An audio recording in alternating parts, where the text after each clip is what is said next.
Guys പുതിയൊരു വീഡിയോയിലേക്ക് സ്വാഗതം. അപ്പോൾ അതേ നമ്മളിന്നൊരു ഗോതമ്പ് കൊണ്ടൊരു സംഭവം ഉണ്ടാക്കാൻ പോവുകയാണ് കേട്ടോ. ഇത് അങ്ങനെ വലിയ സംഭവമൊന്നുമല്ല, ഒരു ഗോതമ്പം കൊണ്ടുള്ള പിടിയാണ് കേട്ടോ. അപ്പം ഇത് നമ്മളെ നാട്ടിൽ പിടി എന്നൊക്കെയാണ് പറയുക. അപ്പം ഓരോ നാട്ടിൽ വ്യത്യസ്തമായ പേരായിരിക്കും. അപ്പോൾ ഇതിന് നമുക്ക് വേണ്ടത് ഗോതമ്പത്തിൻ്റെ പൊടിയാണ്. അപ്പോൾ വേറെ പൊടികളൊന്നും ആവശ്യമില്ല. അപ്പോൾ ഇത് നന്നായിട്ട് നമ്മൾ ചപ്പാത്തിക്ക് കുഴയ്ക്കുന്ന പോലെ കുഴച്ചെടുക്കുക. സാധാ പച്ചവെള്ളം ഉപയോഗിച്ചിട്ട് കുഴച്ചാൽ മതി. പിന്നെ ഉപ്പ് ചെറുതായിട്ട് ഇട്ട് കൊടുക്കുക. അത് നമ്മൾ ചപ്പാത്തിക്ക് ഇടുന്ന അതേ പാകത്തിന് ഉപ്പിട്ട് കൊടുക്കുക. പിന്നെ അതിനുശേഷം നമ്മൾ നന്നായിട്ട് കുഞ്ഞു കുഞ്ഞു ബോളാക്കി എടുക്കണം.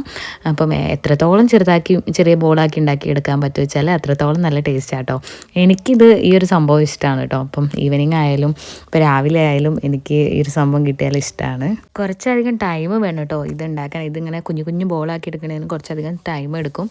അപ്പോൾ അതേ നമ്മൾ വെള്ളമൊക്കെ വെച്ചിട്ടുണ്ടായിരുന്നു. പിന്നെ അതിലേക്ക് നമ്മൾ ഏകദേശം ഒരു ആണി ശർക്കരയാണ് ഇട്ട് കൊടുക്കുന്നത്. പക്ഷേ ഒരു ആണി തികയില്ല എന്ന് എനിക്ക് തോന്നിയിട്ടുണ്ടായിരുന്നു കേട്ടോ. അപ്പോൾ അതിൻ്റെ ഇടയ്ക്ക് ഞാൻ ഒരു അരക്കഷ്ണം ആണിയും കൂടെ, അതായത് ശർക്കരയുടെ ആണിയും കൂടെ ഇട്ട് കൊടുത്തിട്ടുണ്ടായിരുന്നു.